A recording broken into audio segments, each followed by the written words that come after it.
I want you to understand what a blessing is before we look at the blessings that are written in Deuteronomy 28. And many believers believe that blessings are the things that we testify about in the church. God has blessed me with a house. God has blessed me with a car. God has blessed me with money. God has blessed me with a job. Those are just byproducts of the blessing. They are just byproducts of the blessing.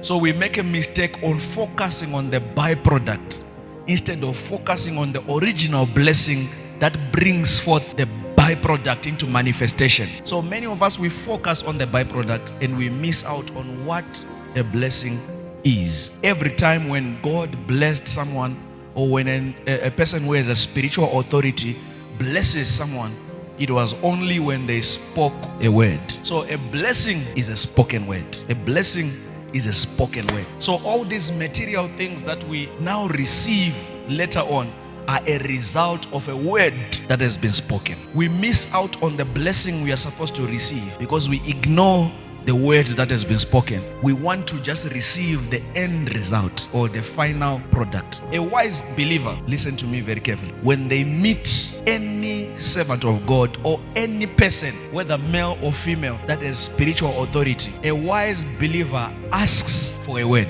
It does not profit you if you meet me as a prophet of God and I tell you your ID number and your name and I leave you like that. You know your name, you know your ID number.